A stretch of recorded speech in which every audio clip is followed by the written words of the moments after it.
Welcome to episode 26 of the MotorMouth podcast. Before we introduce today's guest, we have to head, as always in these lockdown times, through the airwaves to the county that has more speed cameras per mile than anywhere else in the world. It's also a land where, as our guest today will be interested to hear, is where the first ever radio broadcast was made in June 1920 in Chelmsford. Yes, it's Essex, and my co-worker, companion, collaborator, and indeed friend, Harry Benjamin. How are you? Thank you very much. I'm very well. Thank you for all the facts about Essex as ever. They really amaze me every week. Yes, and I've actually got some breaking news for you. Go on. Now, people listening won't be able to see this, but you can if you see it on my Instagram. I finally gave in and gave myself a haircut. Yes. And the outcome is not brilliant. It's very all right, we'll put the hat back on. Actually, that looked a little bit patchy, to be honest with you. It is very patchy. It's not great. Also, the lighting as well. It was a disaster. I didn't plan it like that. I wanted a short back and sides. I made a mistake as soon as I put the shaving clippers in, and I just had to try and rectify it, and that meant shaving the whole thing. Well, don't worry, so, not great. We've got a lockdown haircut at the moment, so I wouldn't worry about it too much. And my news is that I've got a new car being delivered in about 20 minutes. Oh, someone's doing well. So the father-in-law is going to take care of that. It's nothing flash. It's a Skoda. Oh, someone's an adult. Yeah. Skoda with 7 seats, no less. Oh, get you. There's the next sponsor of the podcast. Thank you, Skoda. Yeah. That'll be lovely. Anyway, look, shall we introduce today's guest? Let's do it.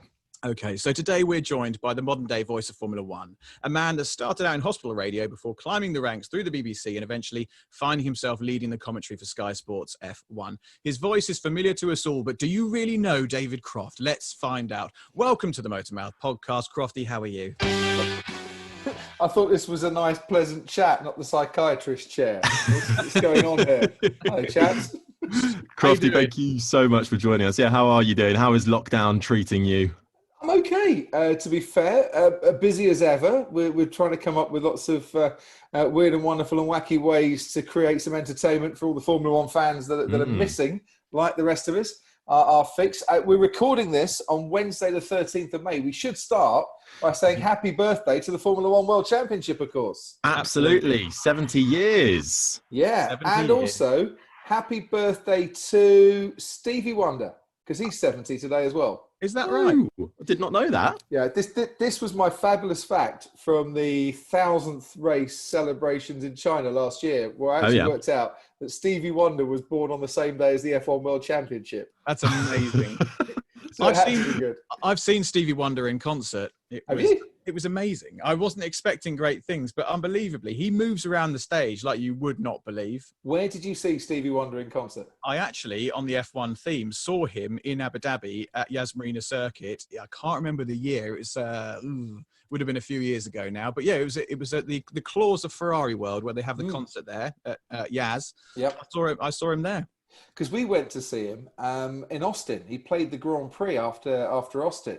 We had a brilliant night where we finished the race and we came off air, and myself, Lasers, Paul DeResta, and I think Nats was there. Rachel might have been there as well. There was a whole load of us, and our producers and VT editors all went and to the gig.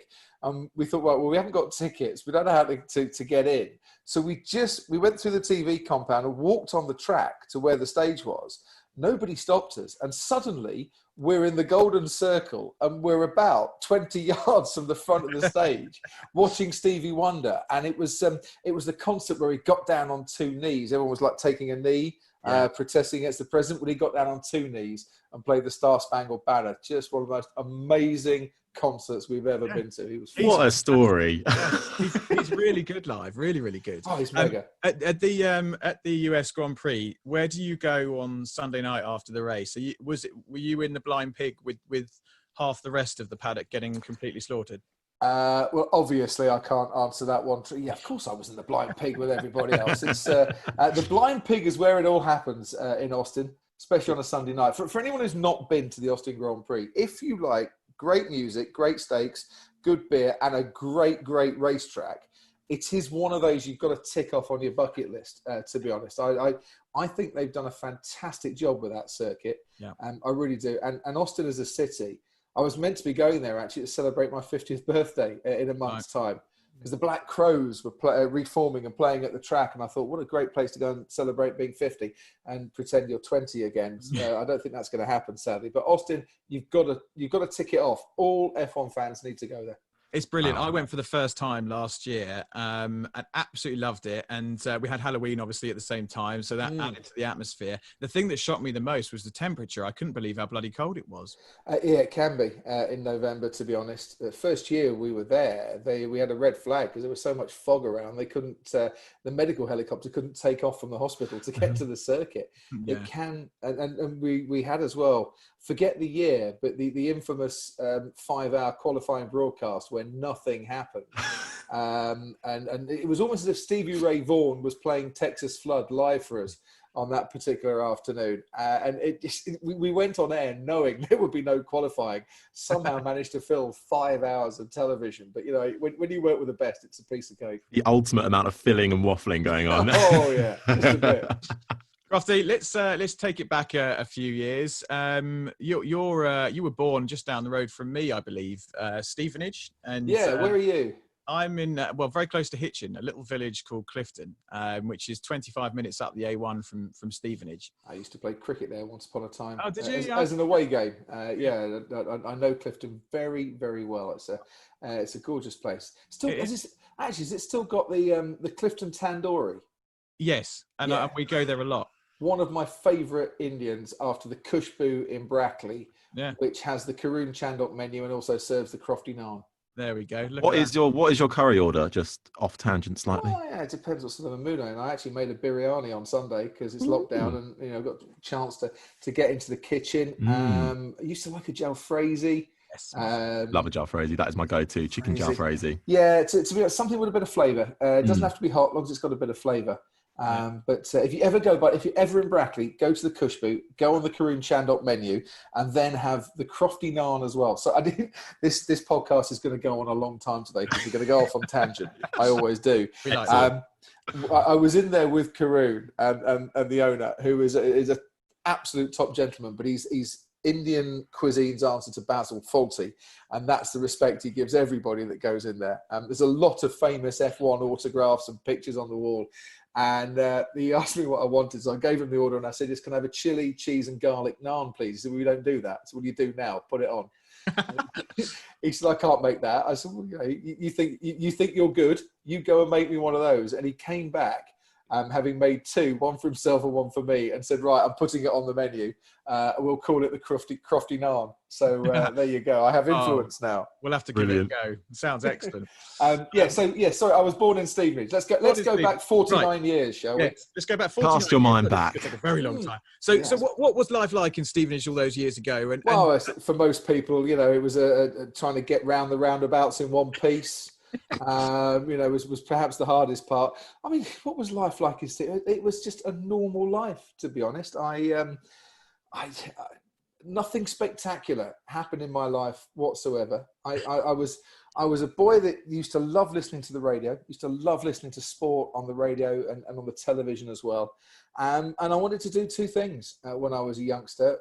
Initially, I wanted to be a dustman because in Stevenage, obviously, you've got to have ambition. Oh, yes.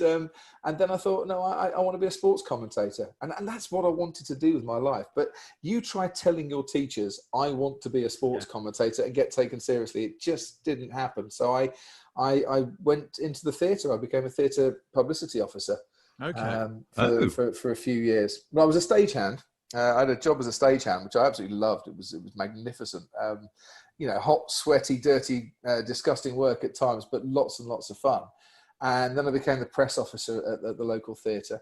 And it was through then, through working there, a very good friend of mine, a guy called Darren Eisted, who was the editor or became the sports editor of the local newspaper, gave me my break in journalism. He said, do you want to go and report on Stevenage Borough for us? Can't pay you, but I'll give you a byline. And I said yes. And that's what started me out on this long kind of road to where we are now. I've got no qualifications as such to do what I do. I never had any training formally for it, but it's something I always wanted to do. So I got a foot on the ladder and worked my way up. Did you, when you were younger, did you do that thing that I did where you're kicking a ball about or whatever sport you're playing as a kid and you're sort of commentating to yourself as you go along? Oh God, yes. Yeah, it's where you learn the ability to talk to yourself for long periods without thinking that it's an insane thing to do, which it pretty much is. Because as a commentator, you don't get any feedback until you come off air. You have no idea what the audience are thinking. Yeah. Because you're very much in the moment. But yeah, football, cricket. Trying to play Jeffrey Boycott forward defensives up against the wall, and I used to go on my bike and kind of pretend to be a racing commentator on my bike as well. But I used to be absolutely wowed by the likes of Peter O'Sullivan and Harry Carpenter, Peter Jones, who was a famous radio commentator at the time and one of my absolute top broadcasting heroes, and of course Murray, who you listen to on a Sunday afternoon. I can still remember being horizontal on the sofa watching in the early 80s, pretty regularly, the Formula One that will be on. I wouldn't say I was a massive F1 fan, but I used to tune in and watch the live sport whenever it was on, and luckily Formula One tended to be on. Does it sink in today that you are probably the modern day, Murray Walker? Does that ever sink in? Do you ever think like that? No, I don't. I'm not the modern day Murray Walker. There is only one Murray Walker who Murray. I don't just think Murray's one of the best commentators we've ever had in sport. I just think he's one of the nicest guys on the planet, quite frankly. And to have met Murray and spent time with him and to continue to do so today, it is an absolute joy. He was the first person I phoned up, actually. The night before Sky announced that I got the job, I thought, right, now's a good time to give Murray a call. And I actually phoned him up to say, guess what? I've got a new job. And he couldn't have been more thrilled, which was lovely. And he's been really supportive whenever I've asked him a few questions about what we do. But I've never tried to be a modern day Murray. I don't want to be a modern day Murray because you've got to be yourself. Now, if people think I am a modern day voice of Formula One, that's absolutely lovely. And it's the biggest compliment you could ever pay me. But I just try and go on there and commentate, as myself, with passion and love and enthusiasm and knowledge of the sport that we all adore. But don't think, I must emulate Murray Walker, because if I was trying to do that, I'd fail miserably. No one could be Murray because no one could be that nice. He's just the greatest guy. He really is. Yeah, he always comes across as that as well, and obviously is so synonymous with Formula One. But you mentioned earlier that Formula One wasn't always on your radar, particularly at the beginning. You were a fan of it, but maybe not quite the expert that you've become. No. What were the sports that you were watching, and what was that first commentary gig you got? Obviously, you started off writing, but when did that first commentary gig? Okay, well, I was and still are a massive fan of cricket. I used to play cricket, village cricket, with my dad years ago. If I wanted to see my dad at a weekend, I used to have to go and watch village cricket because he played on a Saturday and a Sunday. I was a big fan of darts, so getting into darts commentary didn't surprise me because I've always been a fan of that sport. I'd say quickly, I went to Ali Pali last year for the first time ever to see darts. Man. And my friend has been, my friend Robbo, he's a massive fan of darts. He's always been trying to get me to go, and it's never happened until last year. And I went, and oh my God, best night of my life. It was it's madness. It's absolute madness. People dancing on the tables, people going mad. It's crazy. Dress? What did you dress What was the up fancy as? dress? We all dressed up as it was I think it was around Christmas time, so we did do a bit of a cop out and just wear those Christmas jumpers. But then we saw I didn't realize how seriously everybody took the dressing up until I got there, because you could see bananas in pajamas lurking about. You saw 80s memorabilia, bands. So I think next time, whenever the next time is, full commitment to the dressing up, because you have to. Yeah, my two favourite fancy dresses, and I sit in the studio looking out over the entire arena so I could see the lot. There was the guy who came as a packet of French fries and got attacked by all his mates who were seagulls one year. That was pretty good. Yeah. There was a guy who came as Jesus, who, as I was stood talking outside once to Eric Bristow, climbed over the fence on top of my car. Never before have I shouted, "Jesus, get off my Merc." That I had at the time. And there was also, there were 22 guys came with Deal or No Deal boxes. around their necks. That is brilliant. I'm thinking, what's all this about? Deal or no deal box? That's a bit rubbish. But when they sat down on the seats at the back, the boxes formed a perfect ledge so they could rest all their pints on the boxes and not spill anything. Magnificent fancy dress. Genius. That was just awesome. Formula One needs people to come in fancy dress. It does. Yeah, I think that's what it's missing, really. Everyone's talking about the fan interaction. Well, get them to dress up, and then I think you'll get a whole new wave of them. Absolutely. Where were we? Oh, yeah, so darts. Yeah, that was very much on my radar. My first commentary ever. So no word of a lie. I started doing a few bits for Stevenage Borough, the club called Lion and that sort of thing. Got in with this independent production company, did a few video voiceovers for them, just on a very, very small level. And they phoned me up and they said, "Oh, have you ever done any football commentary?" I went, "Yeah, of course I have." Kicking the ball around the back garden. But I said yes. They went, "Oh, brilliant. We need a commentator in 2 weeks' time for the Toulon under-20 football tournament. And just to provide the world feed." I went, "Yep, that's me. I'll do it. No worries." Thinking, got a bit of holiday owing to me at the theatre. I'll get the time off, not a problem. And my first match, and this was when David Beckham played for the England under-20s. It was that long ago. And he played in that tournament. My first match was France under-20s against South Korea under-20s. I actually looked this up the other day, June the 5th. It was way back in 1995. France won 1-0.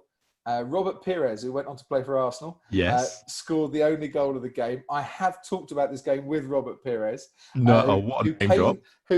Proper. There'll be clangs all the way through this. Yeah. But he came to Monza a few years ago, so we actually had a chat about it. He remembered the goal from a corner. He got a header from a corner. But honestly, I wouldn't want to go back and hear that again now, because I'm sure it was the worst commentary on the planet. But I did that, and then did football for a year for West Country TV, just for highlights. I made so many mistakes, but just became comfortable talking into a microphone, practice. It started out with the hospital radio, did very much the same thing there, and just developed a style. And from there, I went to work for the BBC because they asked me to do their breakfast sports bulletins at the local radio station.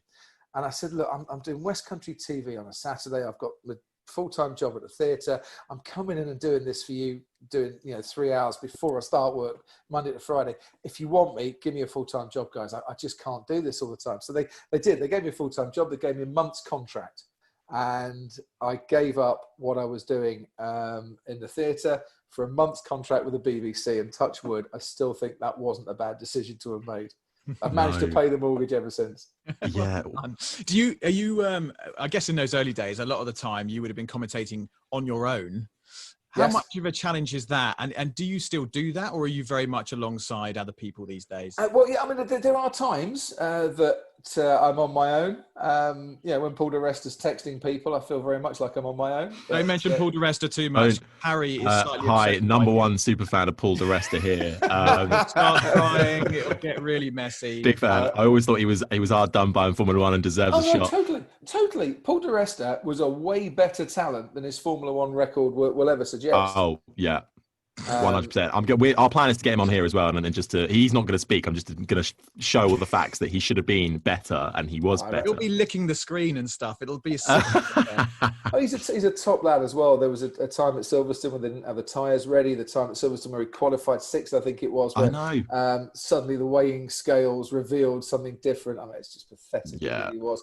But no, I like working with Paul. He is a top lad, and we have some great arguments on air, which is always fun. And actually, I think want to end an argument. Yeah, I think actually, because when he first started, I think he needed a bit of media polishing, and I think actually when he sits in for Martin Brundle, as he has done a few times in the last couple of years, he's really developed quite a lot. And actually, can you take a bit of credit for that? Are you happy to teach people alongside you, or is it just how do you commentate? You just got to have a natural way with things, I suppose. Yeah, I think it's easier to commentate.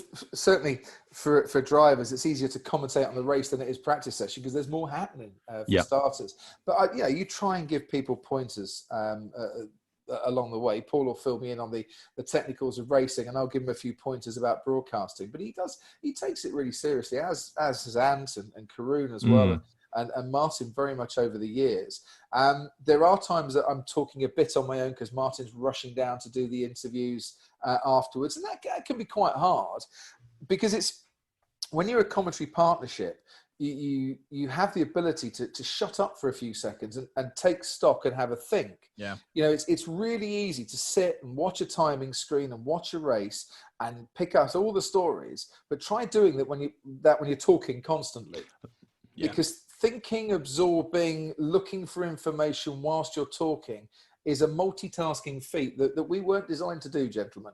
We're going into territory that genetically, we're just not designed to do all that, but we try and make the best of it. It's not.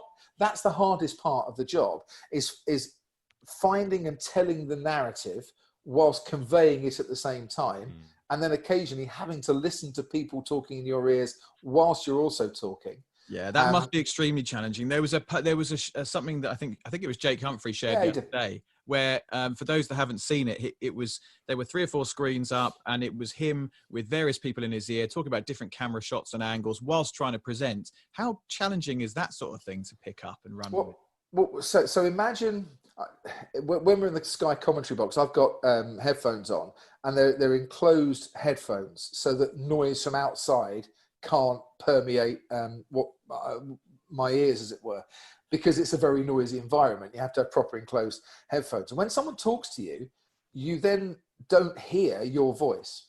So the first thing you think is, oh, I can't hear myself. I better raise my voice a bit. So you start shouting because you can't hear yourself. And then you realize, oh, actually, no, I am still going out. It's just someone's talking to me. You learn to only listen to the bits where you hear your name being mentioned, because a lot of the chatter sometimes just doesn't concern you whatsoever. But there's a general open talk back. So they're letting the producer, the director, whatever, letting us all know, or my commentary colleague next to me. But you just get used to it after a while, and you learn to listen out for 2 or 3 different conversations whilst still keeping a focus on yours. And it comes with experience and time. And, it's the one thing, you can't teach people how to cope with talkback. They just have to learn to get used to it. Yeah. They really do. It's not it's not the most natural thing in the world, but it's all part and parcel, because without our producers and directors, where would we be? They're keeping an eye on us so we don't all fall off air and look like idiots. Yeah, absolutely. What would you say is you have, in a lot of people's eyes, a dream job. You're traveling. In my eyes, I've got a dream job. It's amazing. You travel around the world, you see amazing things. You have the privilege of working with some incredible people and meeting some of the world's greatest racing drivers. But what would you say is the very best part of your job? Well, it's the bits where I shout lights out and away we go. Yeah, we can see on your wall. It's up there. Very nice. Well, we've just moved house, and my gorgeous other half, Laura, as a moving in present, got the lights out and away we go in kind of wire letters to put on the wall in the office. Brilliant. Absolutely adore her for that. That was a really, really lovely touch. Doesn't quite work for darts, though. It doesn't work for darts, and it's lights out and away we throw. Yes. I've used that line once or twice as well. I've also got a bottle of carbon champagne, which is the champagne they spray on the podium. Oh, yes. That someone turned into a lampshade. Nice. Into a table lamp. That lights up. And a picture of Ayrton Senna that Graham Loudon drew. He's amazing at drawing those. Yeah. Yeah. So he gave us that quite a while ago. And on the floor, I've got a Bruce Springsteen art book as well, which I need to put up on the wall. Anyway, getting back to it, the best bit about my job is that whenever I open my mouth, I have no idea what's going to be coming up in the next hour and a half, 2 hours. There's no script. There's preparation and there's planning. So I do my notes, obviously, but there's no script to what I do. It's all improv. It's all, live and in the moment. And that's the best bit. Yeah. So my job will never get stale. It will never get boring, because no 2 races are ever the same. And you can do all the preparation in the world, but something always happens that nobody is expecting. So It's that adrenaline, that living on your wits and your experience and your knowledge and your ability to do what you're doing that keeps you going time after time after time. I wouldn't want to sit and just read a script all the time. That's not what excites me. I love sport. I love the buzz, the adrenaline of live sport. I'm not good enough to race in Formula One, to play cricket for England, to play football for West Ham. I mean, I'm probably good enough to be in their defence at times. They've been socially distant way before it became acceptable to us all. You know, and love them as I do. You know, it's now 40 years since we won anything. But, you know, I'm not good enough to be a top-level sportsman, but I am good enough, you know, to talk the talk, if not walk the walk. Those who can't do, talk. Exactly. You may not be good enough to be a top-level sportsman, Crofty, but you have been in a Formula One car. And yes. While we were researching a bit for this podcast, we watched the YouTube video of you in the E20. Yeah, I remember watching this feature on Sky. Yeah. What was that like? I mean, when it finished, you looked emotional. You were driving the Lotus, weren't you? The That's E20 right. car, wasn't it? The one Kimi Raikkonen won in Abu Dhabi, 2013. Shut up, I know what I'm doing. Yeah, exactly. I didn't say that. I was tempted, but I didn't. What was it like? It was one of the greatest 5 minutes of my life. You know, it's we've all driven fast cars. We've all pretended to be Formula One drivers. But only when you get in a Formula One car do you realise that you can go so fast through a corner. You can go so incredibly fast down a straight. You can stop impossibly in such a short space of time. And the noise, the smell, the vibrations, it's just... It's very difficult to describe to people. I wish we had footage of the whole lap. We don't. I wish the onboard footage had all come out with my commentary, but I think I swore far too much for them to use some of it. You know, it was like, give us a commentary, Crofty. I'm doing my best just to keep this thing on the road. I've got Pastor Maldonado giving me advice. I know the sweetest guy. I love Pastor to bits because he's such a good bloke. He really is. Off the track, there are some on the track that might say differently. Almost two different personalities. Well, absolutely. Yeah. You know, as a Gemini, I can appreciate that. Yeah. But it was just the biggest thrill, and I can't thank Lotus and their program enough for allowing us to do that. There were quite a few journalists that day who did it. I was third fastest. Okay. I'm not meant to have known the times, but the guys who were doing it, some of them are still at Renault now, and see in the paddock.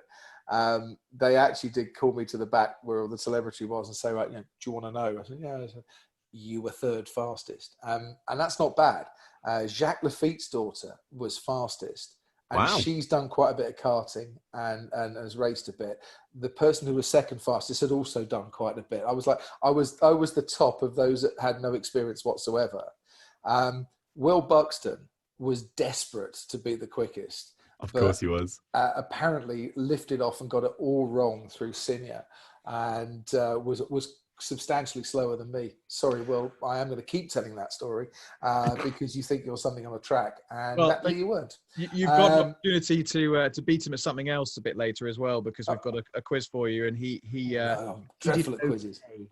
He took part in it a couple of weeks ago and did relatively well. So if you could beat him in that a little later on, then I'm sure you can rub that in his face as well. The best story I could give you from that day in terms of what it's like to drive an F1 car, it just makes you forget everything.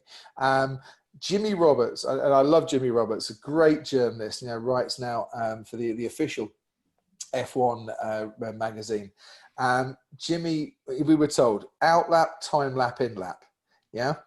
Jimmy doesn't know what his time is because he only did 2 laps. He lost count. Yeah. He did an out lap and he did an in lap and he forgot the time lap because everything comes at you way too quick. It was amazing. It really was. Oh, brilliant. Well, let's. What an amazing experience. First off, I just want to dive back ever so slightly to that time when you were at the BBC and you got that month contract. What happened next? If that means fast forwarding a little bit to when that first F1 commentary opportunity came about. Let's fast forward properly then. After 3 weeks, it got extended to 3 months. After 2 months, it got extended to 6 months. After 5 months, I was given a full-time They kept you on your toes then. Yeah, exactly. Stewart Grand Prix happened in that time.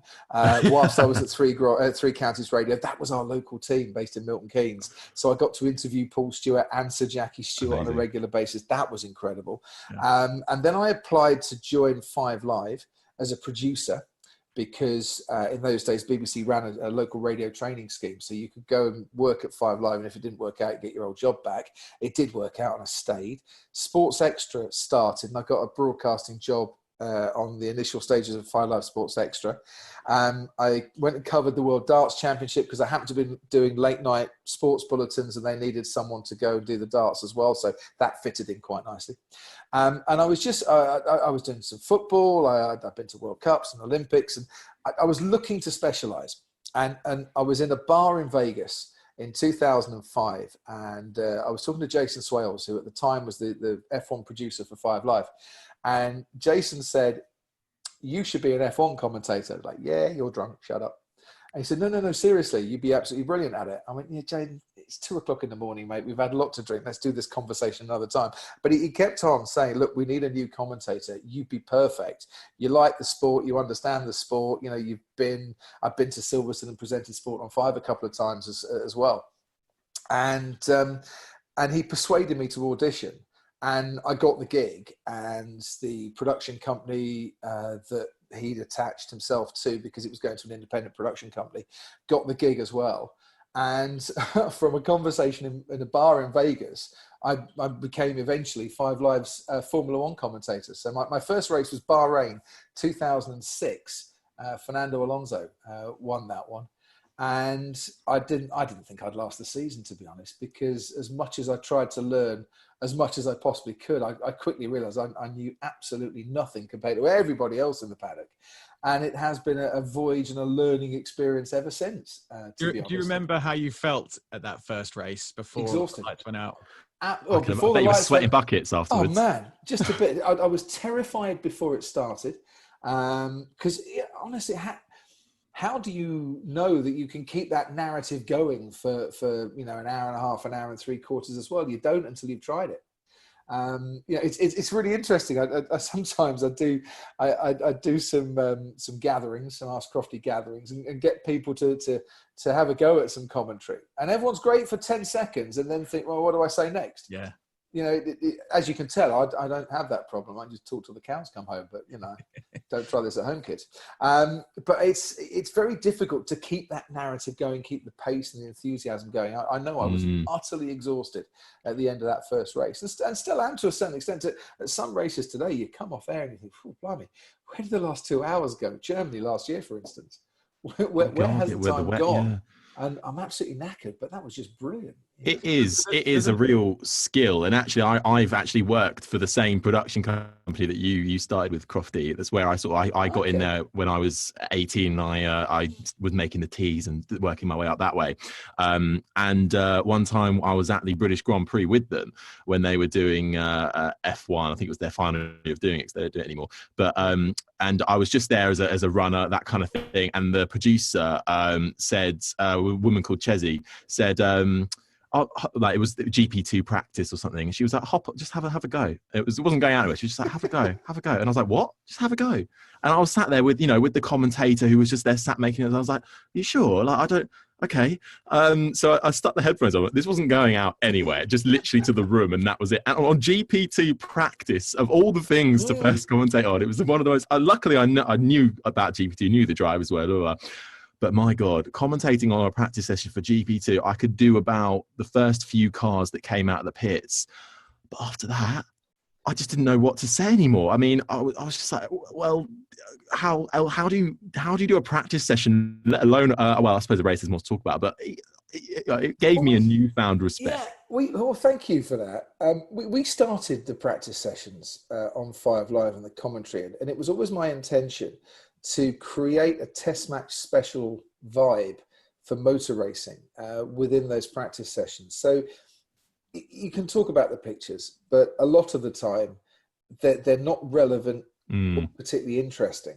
So we try and we have a narrative, we have a conversation. If something happens that needs to be talked about, we talk about it. I'm really lucky at Sky. Ted is patrolling the pit lane, and nothing gets past Ted. And I mean nothing gets past Ted. Karun, when he's down there, knows absolutely everybody. Paul has got this brilliant technical mind, Ant as well. Johnny comes in with some, weird and wonderful tales. Damon will pop in, and we just create this test match special vibe. We all are very different characters and don't try and tread on toes or pretend to be anybody else. And we invite the audience and the viewers to contribute to the discussion as well. And then obviously it gets the tone changes for qualifying and for the race itself. But that's all we ever try and do. It's just it's a conversation. It's like this podcast, to be honest. But there are things going on in the background. You know, we all love a good conversation. So the easiest way to anyone who thinks, right, how on earth can I become a commentator? Just feel comfortable having a conversation and listen to what other people are saying and respond to it. Because the best question in any interview and in any broadcast is the one where someone says something really interesting and you go, really? And then suddenly your person you're interviewing is engaged because he knows you're interested and you're listening, and the audience go with you as well because they know you're interested. If you're interested, it must be really interesting. And it's just a conversation, you know? So, well, what was that? So that was BBC. Then what was that first? How did the Sky gig come about then? Because obviously they took over the rights, and then you are announced as the commentator, the lead commentator. That must have been a real special moment in your career as well. Yeah, absolutely. It was Hungary in 2011 when the BBC had gone to Sky to say, look, we can't afford to carry on covering Formula One the way we are on the television side. Can you help us out? Sky never muscled in. It was the BBC wanting, you know, the help, and obviously Sky said yes because you know, if someone says, do you want to get involved with F1? You know, you do, especially if you're the best sports broadcaster in the world, which I happen to believe Sky are and always have done ever since I first started subscribing in circa 1996. So I'm on air on the Wednesday, on that Friday morning on 5 Live, talking about the deal, thinking, right, how do I play this? Because obviously some people are going to be a bit upset because it's going to be, you know, subscription TV. But I'm not going to say that too much because I quite like to go and work for Sky if that's all right. You know, and I already said to my agent, make a phone call, see if they're interested. And I met the head of Sky Sports, his number 2, and the man who became head of F1 at the next Grand Prix, which was in Spa. And it just happened to bump into them. It was really quite fortuitous. And we got talking and we had about half an hour conversation. And they asked my eventual boss, Martin Turner, he said to me then, he said, by the way, he said, how'd you get on with Martin Brundle? I said, I know really well, to be fair. I said, we don't really work together very much. We haven't worked together at all, really, even though, you know, we're both at the BBC. But, you know, we have a drink, we share some stories. I said I was with him for a night out in Hungary. Yeah, he's a good lad. We get on quite well, and thought nothing of it. But then it became very apparent that they were interested in me, and they were interested in Martin as well. I remember Martin and I were having we're having quite an in-depth conversation about it in Korea later that season. You remember the old bridge that used to go above the main straight in Korea, that really ornate kind of Korean style temple bridge? Yeah. Yeah. We're in that, talking about, so Sky been in touch. Yeah, they made you an offer. They made you an offer. Yeah, they have. And we're getting down to the nitty gritty. You fancy working together? Well, actually, no, it could be quite a laugh, couldn't it? At which point, the producer of the BBC TV Formula One output came across the bridge and caught Martin and I having the conversation. And the way that we quickly shut up like naughty schoolboys kind of gave the game away a little bit, to be fair. And it's like, oops, I think we've just been busted. But we had to keep it quiet. And we knew for about 3 races, I think, before the end of the season, you know, we'd signed the contract, it had all been done, but we couldn't say anything. So it was a bit weird, actually, that, you know, we talk now about driver contracts and driver market speculation. And on a much reduced scale, we were kind of going through the same sort of thing. And because then we'll get asked, you're going to go to Sky, aren't you? Well, you know, it was the broadcasting silly season rather than Formula One. Yeah. Can't say, not allowed to say, you know, and then kind of we announced it in December, I think it was, of 2011.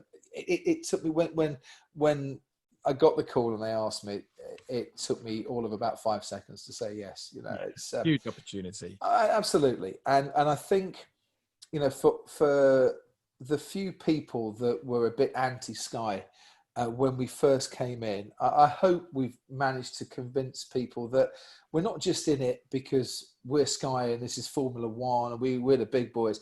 You know, we actually care about F1 and F1 fans. We wouldn't have set up an F1 channel if we didn't care and think that we could do things on a grander scale. You know, I think as a Formula One fan, you know that every time a wheel turns, you know where you can see that action. We're always going to be there. We want to be around for a long, long time to cover what we all think, all of us involved in Sky Sports F1 and at the top level as well, because there's a lot of interest in F1 from the very top level at Sky. We want to be there for the fan, providing informative, exciting, technically superb action, race after race after race.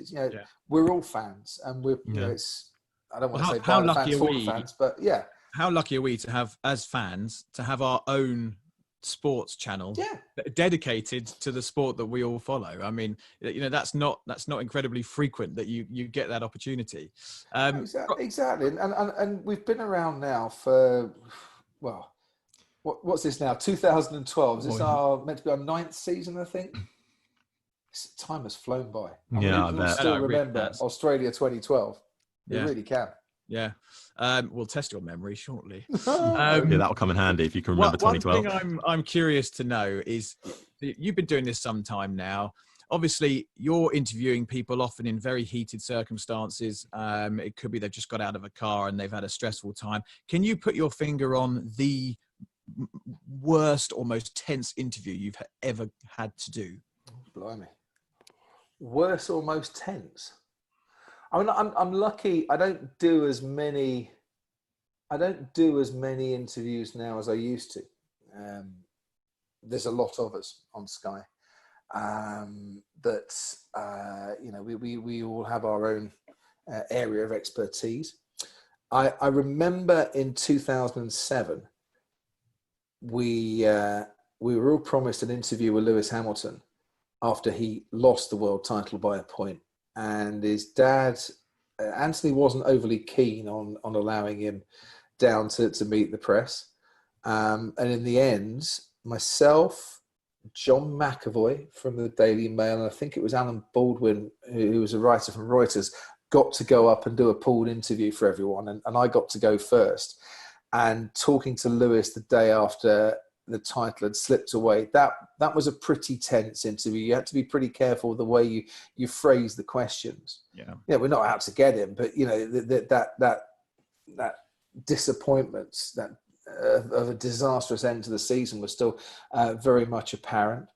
I remember interviewing John Booth in Hungary after Jules Bianchi had passed away. Yeah. It was, of course, the race after the funeral, and being so grateful that John agreed to do this interview with us.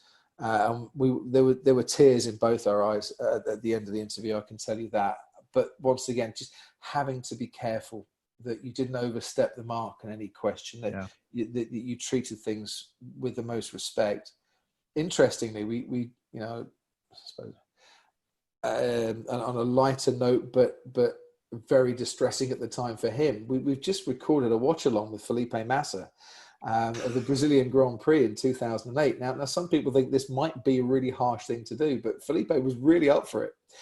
Because we've talked about Brazil 2008 from Lewis's standpoint, even from Timo Glock's standpoint, but we'd never done anything with Felipe. And, he won the bloody race, for God's sake. So we actually made him watch the whole race again. Oh, brutal.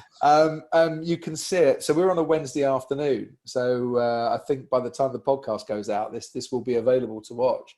But Martin, Ted, and Felipe and myself, just a couple of days ago, sat down and socially distanced, watched that race again. And Brilliant. Felipe he was so magnificent throughout it all. But you're well aware that whilst this was one of his proudest moments, it was also possibly his worst moment in terms of sporting disappointment on a racetrack. So, there are often tense times. Jensen nearly swore at me once when the pressure was getting to him in 2009. I asked him a question and he gave me an answer, glared at me through the entire answer and finished it off with, and those people that know me well wouldn't say things like that, and then walked off. And I've spoken to him about this since, because obviously now we work together, we can do this thing. And he said, by the time we got to Japan, it was a bit tense, and anything you would have said that day would have upset me. So don't worry about it too much. So that what I would say in F1, we are so lucky in the access we get to the drivers, the team principals, the teams themselves. It is way above a lot of other sports. Yeah. That, you know, sometimes we get a duff interview. Most of the time we get really good interviews. But we get the access, and that's the main thing. Absolutely. And you've met some of the greatest racing drivers around. Who's your top three? Who's my top three? God blimey. I find it very difficult to do this sort of thing. In no particular order, because I can't rank my top three as a 1, 2, 3. But in terms of the legends of the sport, it has been an absolute privilege to sit and have conversations with Niki Lauda, who I miss greatly to this day. Should have been a Yorkshireman. Said what he liked what he said. At all times, and never ever did anything that wasn't true Niki Lauda at that point. I called him dude once to his face, and he allowed me to call him dude because he was a dude. It's as simple as that. So Niki Lauda, Lewis Hamilton, who I have been at to commentate on every single one of his poles, victories, podiums, world championships. Go back a long way, and I think will be the best of the best by the time he retires. You know, we're lucky. We really are very lucky to be witnessing a driver of Lewis's talent in this era, and to see guys like Max, Charles, Nico, when he was his teammate, take the fight to him as well. It is a golden era. It really is in Formula One, and we shouldn't put the rose-tinted glasses on as much as we do. Yeah. So Lewis would be really up there, and we've never had a crossed word. We've had a few laughs along the years as well, and I don't think he's going to be retiring anytime soon, and that's good. He's a Stevenage boy as well. We have to stick together, our Stevenage lads, where we go around the world. Okay, so Lewis, Niki, and who would be my obviously Paul di Resta not included in this lineup. Yeah, look, Paul is up there, to be honest. I've worked with Paul for many, many years, and in terms of the greats of the sport, the people that it's been a pleasure, I'd probably put JYS in there. I've shared a commentary box with JYS as well, and the man is just a proper legend. And I remember in Monaco in 2008, I think it was, I'm sat in the Williams motorhome, minding my own business, and I just get this tap on the shoulder, and I look around, and I've got this small Scottish chappie saying, "Oh, you're out there, Crofty. Can I join you for lunch there? Are you busy?" Very good impression. Cheers. It's one of two. I can do Niki Lauda and JYS. He said, he asked me if he could join me for lunch. I'm like, oh my Lord, JYS wants to join me for lunch. This. I must have made it now. This. I must have some sort of standing in this paddock. Life is complete. Life is complete. Yes, and it was. It was just a really lovely moment. I was a big fan of JYS as a youngster as well. I had one of the old model cars of the Tyrrell that he used to drive, and that was kind of lovely. We'll finish this podcast, and I will think of about 20 more. Sure. That's a pretty solid lineup. That is a stellar lineup. Niki Lauda. I mean, we were talking. We had a chat with Freddie Hunt last week, and we were talking about his dad's relationship with Niki. I think it was. I mean, it felt sort of emotional just talking about it, especially with Freddie. I think it was the first time on this podcast we've actually had real emotion. It was you could feel it, that even though Freddie was so young when his dad passed, he knows the history, he remembers bits and pieces from that time, and God, it really does get you. There was such a genuine warmth between Niki and James as well, which I think came over to me at the end of Rush. That came through, that marvelous ending where we go to the real life Niki Lauda and just see that look on his face as he remembers his old friend. I was really lucky. Spoiler alert, if there's young kids watching here, there's some bad language coming up, but I can only apologise, right? Because Niki liked a bit of bad language. He just didn't care. So I was really lucky at the premiere of Rush. I got to interview some of the people on the red carpet for the film producers.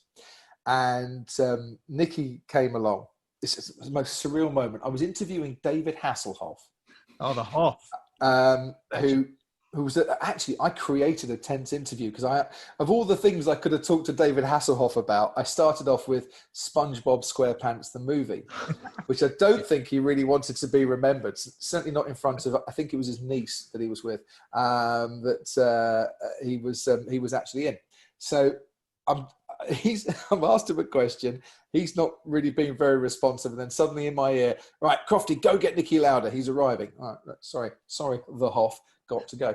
And off we went. And Nicky came up, and I was waiting for my cue, and I just said, Nicky, just it's for the producers. We're live on the internet around the world. Do me a favor, please don't swear, because there'll be children watching. And I know you're like, you swear words. Oh, not a problem. It's okay. So we did the interview, and it was lovely. And my final question, I said, but on a gorgeous evening like this, I said, isn't it such a shame that James can't be with us tonight? How much would you like to be walking along this red carpet with James? Oh, God, yes, you'd love this. Would have been superb. We watched the film and then we could go off and get pissed somewhere. It'd be brilliant. Oh, Nicky, you just swore. Oh, shit, bugger. Sorry. And then he starts laughing. And that sparkle in Nicky's eyes comes out because he knew he was being a bit pesky at that stage and he just couldn't help himself. And, off he trotted, very happy that he'd stitched me up completely. But, there was such a genuine warmth whenever he talked about James. And I think the film did a really good job conveying that. I liked Rush. I thought it was a super film. It was a brilliant film. Now, Crofty, I think it's time we get a little bit more serious now. You realise I've been putting this moment off by waffling on. Yes, I know. I'm aware. We're getting it in there, though. It's now time for the hardest quiz in motorsport. This is MotorMouths. Cue music. Thank you, Tim. Now, at the moment, it is a really tough leaderboard. The overall leaderboard, currently as it stands, Brendan Hartley tops the table. Didn't do that much in Formula One, but he did it here in MotorMouth quiz with 12.5 points. At the bottom, in 20th place, you'll be pleased to hear it's Karun Chandhok with 3.5 points. But he knows everything about everything in Formula One. Indeed, the thing with this quiz is that it's a test about yourself as well. So you think you'd be able to know it. He just had a bit of a shocker. There are 13 points up for grabs. Brendan Hartley got 12.5 out of 13. He did superbly well. Now, there are 4 clips we're going to play you. And you're going to listen to them. And then there are 3 questions within each clip you have to answer. It's basically a what, where, and when. And it's all of you during your commentary days and years in recent times. Well, I'll say recent, probably not that recent, but you might have to cast your mind back a little bit. And then a bonus question at the end for an extra point. Are you ready for clip number 1? As I ever will be. I'm expecting a full house here. Here we go. Question number 1. Verstappen have collided, and yes, Vettel going backwards. He is off and looks to be out of it too. He's reversing round turn 5. Sebastian Vettel has lost his front wing. Disaster for him and his teammate at the start. Now, what's going on there? Where is it happening? And what's the year? Are you making notes? Yes. That's very professional of you. Okay, that's the Singapore Grand Prix. That's the opening lap. Max Verstappen in the middle of Sebastian Vettel on the right-hand side and Kimi Räikkönen on the left-hand side as they go down the grid. And the 2 Ferraris have concertinaed into young Max Verstappen to give him his full name. And they're all out. And Fernando Alonso, I think, went out as well. And that was at turn 1. Actually, Seba carried on, but he lost his front wing, which came off by the time we got to turn 5. So he's out of the race as well. And that is Singapore 20... It was all going. I had to look this up because I got the year wrong when I was watching it. I think it's 2016. Oh, 17. So close. It's 17. Oh, damn. So close. But you know what? That is a strong start. 2 out of 3 for that one. Do you know what? I'm kicking myself now because I was trying to think, because we used that clip as part of our opening titles, and I was trying to think of the year that we did it. So I'm thinking, oh, it was 17, wasn't it? Because it happened in 6. No, because I'm kicking myself now because I should have known. Because the titles from 2017 we used Rosberg and Hamilton coming together at turn 3, which was the race, that was in Spain. That was the day after I'd gone to see Bruce Springsteen at the Nou Camp the night before. And in a moment of sheer unprofessionalism, had sung along to every single song in the 3.5-hour concert and woken up the next morning, race morning, with the sorest of sore throats. I could barely speak before midday. It was dreadful. That's great intel, but it is not going to help you with this. No. A valiant effort, though. I give good value, yes. Let's move on to clip number 2. Here it comes. Hamilton gets away well, and Jensen Button comes back at him, and Romain Grosjean loses places right from the start. Great start from Michael Schumacher once again. Into the first corner goes Jensen Button ahead of Lewis Hamilton, and already going wide. One of the Toro Rossos spinning round is Bruno. There we are. Now, hopefully the few names in there will give you a few hints as to what the year was, but where and sort of what's going on there. Oh, my Lord. So if we had a lot of names in there. We had Jensen Button, we had Michael Schumacher, we had Bruno Senna, we had a Toro Rosso. Yeah. I want to say that's Brazil. And I want to say that's where Sebastian Vettel crashes into Bruno Senna. Oh, that was heartbreaking. Bruno Senna up there with Paul di Resta. That was blooming heartbreaking. And that would have been 2012 when Seb won the title and came through with a superb drive with a badly damaged car. But that all happened at Descida del Lago, which seems a little bit too far away from the start. So I'm not quite sure that's right. See how I'm padding here. I like the way you're working through this, though. I'll tell you this. You're the right year. 2012 is the correct year. Right. So if it's 2012 is the correct year, can I hear the clip one more time? Yeah, let's hear the clip again. Here it is. Hamilton gets away well, and Jensen Button comes back at him, and Romain Grosjean loses places right from the start. Great start from Michael Schumacher once again. Into the first corner goes Jensen Button ahead of Lewis Hamilton, and already going wide. One of the Toro Rossos spinning round is Bruno. I want to say that's the Australian Grand Prix then, if Jensen was that high up with Lewis, because Jensen went on to win the race. That might have been Sky's first ever race if it was 2012 then. It absolutely was. I'm going to give you the full points for that. Australia, because you worked it out in the way. You worked it out. So Australia, and that is you, of course, commentating on the opening of the first corner of the Australian Grand Prix, Sky's first broadcast. That must have been all guns blazing effort. Listen, I remember that weekend vividly, and to be honest, I think we were all on running at 1,000,000 miles an hour that particular weekend, and I don't think we've calmed down ever since, to be fair. But yes, Jensen Button won the first ever race that we showed live on Sky F1. Yeah, and it was This is looking good, and this is on track to be the highlight of your career. So keep it going, Croft. Yeah, you're doing well. You're already way ahead of Karun Chandler. You're beating Nicky Shields. Let's see if we can get some more names ticked off that list. Let's do it. Clip number 3. Here it comes. Alonso, the Sauber is through.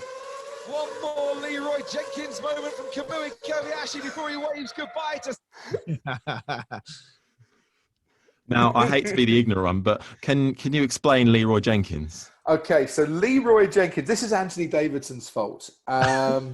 Leroy Jenkins is a clip, is it World of Warcraft or something like that? Oh, right. It is the game where they're all sat around going, so we're going to go into now attack the room, and you do this and you do this, and if I just take my crossbow and fire off two, and they're being very analytical about the whole thing. And when they get in there, one of the guys goes, "Oh, stuff this," and just starts shooting everyone and screaming, "Leroy Jenkins!" And basically everybody dies because he goes for the Banzai move. And Kamui Kobayashi just seemed to me to be the driver that summed up the spirit of Leroy Jenkins the best. That's amazing. He honestly, if there was half a space, he'd make it into a full space by giving people a few taps on the way past. Yeah. I loved Kamui Kobayashi, and it was one of the great moments that we often forget about, actually, when he stood on the podium in Japan. And I think that was 2012, our first year. It was certainly the early days of Sky, but he stood on the podium at Suzuka after getting a third place for Sauber. What a moment that was for Japanese motorsport, for us watching it, for everyone in the crowd who were crying their eyes out that he'd done it. And for Kamui himself, who's such a lovely bloke, Kamui Kobayashi. Yeah, brilliant. Well, you've got 2 points there, 2012 and Kamui Kobayashi. Okay. Are So you that saying wasn't- that? Are you saying it happened at Japan? Is that your No, final? no. I don't think because what I say is one more final Leroy Jenkins moment. I think that's Abu Dhabi. Then that we're talking about, because it'll be later in the season. I'm afraid it's Brazil. 2012. Brazil. Oh, Yeah, never mind. it's Brazil. Nearly there. But Still hey, good. 2 out of 3. You're consistent, if nothing else. Right, this darts, is 41 was my average. 2021. That's what I got every single time. well. There's one more clip to play, and then a bonus question. So let's see Okay. how much higher up we can get. Right, final clip for you. Here we go. Oh, he went into him. He might have lost a bit of front wing there, Sebastian Vettel. And he's saying to Hamilton, what did you do? That's all you get. That's Baku. That's when Seb put a bit too much right hand down. Yeah. After he claimed Lewis had brake tested him. Yes. So that's Baku. Oh my Lord, what year Have you was got the this? year? So this was the year that Daniel Ricciardo won. Is it 2017?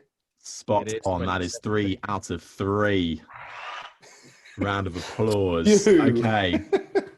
That was another stupid race to commentate on.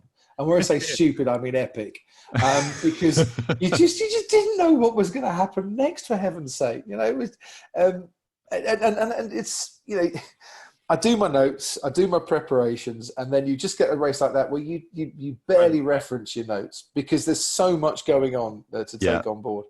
Baku I always- love that race. 3 years ago already. That's insane. It is crazy how quickly those years pass, and Baku always throws up a crazy race, it seems. Can I just check something a minute? Right? Oh, 'Cause no. That was Baku 20. Look, I always have this thing right by me. Oh, the no. Grand Prix guide. We're going to get Oh, no, found out I'm here. worried now. No. You say this is the hardest quiz in motorsport because no one really knows the answers. So No, my research can sometimes prove a little bit flawed at times. I wasn't that year. I was trying to work out whether that was on my birthday. It wasn't. Oh, okay. Baku was fallen on my birthday before, but it was the 25th of June. Oh, okay. Which is probably baby. nearer. Not to quite a Johnny birthday Herbert's celebration birthday. then. Well, you've done very well, Crofty. Can you get a bonus point for answering this? Go. Name the top 3 finishers from the 2012 Australian Grand Prix. Your first Grand Prix commentating for Sky. The top 3 finishers from the 2012 Australian Grand Prix. don't you dare open that book. Would I dare go anywhere near that book that's to my left-hand side, gentlemen? That's on your the eyes, desk? not looking at it. No.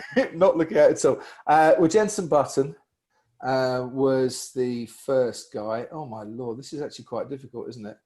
And you need this point as well if you're going to be gutted if you don't Who get do I this point. beat? You will draw level with Will Buxton if you get this. I will draw level with Will Buxton. If you get this point, you will draw Oh, my level. Lord. Right, okay. So,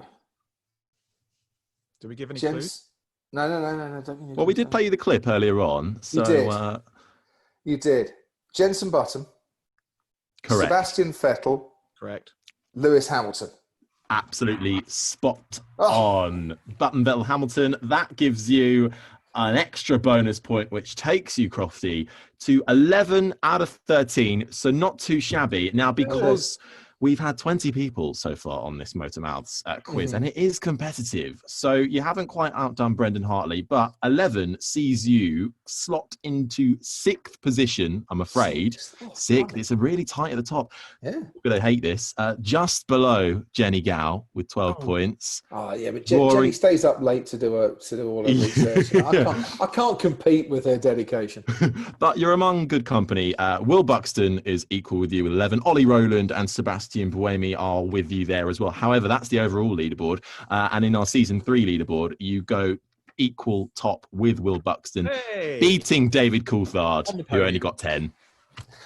You see, in which case then, if I am the best DC on the season 3 Yes. leaderboard, I will take that. Honestly, do you want to hear a really good story for you very quickly? Absolutely. I've just moved house just before the lockdown started, and put a few pictures on Instagram, etc. And word has obviously got out that somebody from F1 has moved into the village. One of our neighbours I was talking to over the garden fence the other day said, "Oh, by the way, just been to the hardware shop." I said, "Have you?" "Oh yeah, a lot of gossip going on at the hardware shop." I said, "Was there?" He said, "Yes, a couple of Formula One fans in there talking about this F1 personality that's moved into the village." I went, "Really?" I said, "And what were they saying?" He said, "Oh, they're really excited because David Coulthard apparently has moved in." I said, "He has?" I said, "He's abandoned that tax-free lifestyle in Monaco?" Yes. They are convinced in the hardware shop in the village that David Coulthard has moved. Now, as soon as we get out of lockdown, I'm going to go and completely disappoint them by turning up. The anticlimax. Wrong DC. Oh, dear. Brilliant. Well, thank you for playing MotorMouth. An excellent score. I might ring DC up. And actually get him on FaceTime as I walk into the hardware shop. You please do. Make it a feature. Listen, Crofty, we could talk all day, but unfortunately we are running out of time. So we have 3 final, relatively quick-fire questions to throw your way. Go for it. I'll kick off. So, number 1, what's got you excited at the moment? The fact that West Ham haven't lost a match since the beginning of March. Give David Moyes the Manager of the Month award right now. In fact, actually, give David Moyes a lot of praise because he's been delivering stuff for people, food parcels and stuff, where he lives, which I think is a really great thing. What's really got me excited, actually, is the fact that...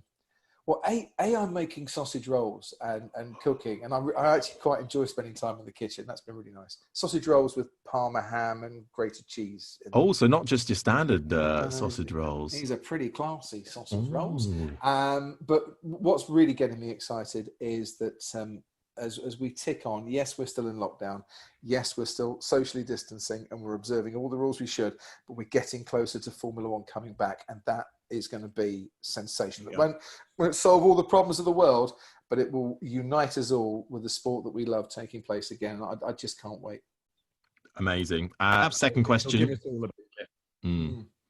If not doing what you're doing, what would you be doing? We sat down the pub talking just as much about Formula One to people who probably didn't want to listen to me at the time, but will be able to escape me. Martin and I often say if we weren't doing what we were doing for Sky, we'd just meet up in an alternative universe and talk through it anyway. I'd be sat watching live sport rather than stood watching live sport and bringing that live sport to millions of people around the world. Excellent. Final question for you, Crofty. My final question, of course. What are you scared of? What am I scared of? Yes. Snakes. I hate snakes. Ooh, have you ever come across one? Yes. Oh. Yes. And how did that go down? I was with my 2 young sons, and we were in a crocodile zoo, and they had snakes there as well. And the crocodiles didn't terrify me so much as the snakes, because snakes kind of, the head moves and the tail moves. It's a bit like it's a bit like river dance. You know, things move and other things stay still, and it just looks weird. River dance scares me a bit as well. It's just not right. And the woman said, "Would you like to hold the snake?" And I'm like, "No, not really." And Daniel was like, "Go on, Daddy, you can hold the snake." Here we go. Better look good in front of the boys. And I picked this thing up, and it moved, and it looked at me, and it just no, I hate them. I can't watch snakes on TV either. I really am not a fan. That and teabags scare me too. Whoa! Hang on a minute. Teabags. Why? Well, I don't like tea. It's tasteless and it's pointless and it's useless. Oh my God! Get him off. No, seriously. But my other half, who is lovely and I absolutely adore, claims that I make the best tea in the world. So I'm faced with a quandary of disappointing the woman that I love, or protecting myself here. So I go with the, in for a penny, in for a pound, I'll go and make you a cup of tea. I hate tea bags. They just have this horrible, squelchy, soggy, yucky feel to them. And they mess with me completely. I do not like them. I really don't. That's so weird. That's one of the weirder ones we've had. It's not the weirdest. That's up there with mine. That wins. I've I've got a phobia of multiple tiny holes, and that's it's an actual thing. Anything like a sponge with lots of holes in it, I can't even look. I can't even talk about it. It's just freaks me out. Yeah. Yeah. There's people out there with it. You couldn't work for Brembo Brakes or anything like that. Then that Be a disaster. really would mess with you. I'll be passing out all over the place. Tea bags have lots of holes in them. Yeah, they do, but you can't really see them. I can feel them. Horrible. I think that wins. I'm sorry, that absolutely wins, Crofty. And you've won the podcast. I think that gets you an extra point, actually. I've won the podcast, ladies and gentlemen. What an honour. Crofty, listen, it's been fantastic having you on the show. Thank you for taking time out of your day to join us. Really, really enjoyed it. This episode will be going live in a couple of weeks. So thank you so much. Let's hope we get some motorsport back soon and hear your dulcet tones once again over our televisions. I can't wait to get going. Guys, thanks for inviting me on. Take care, everyone. Stay safe. And pretty soon it'll be lights out and away we go. I promise. Cheers, oh,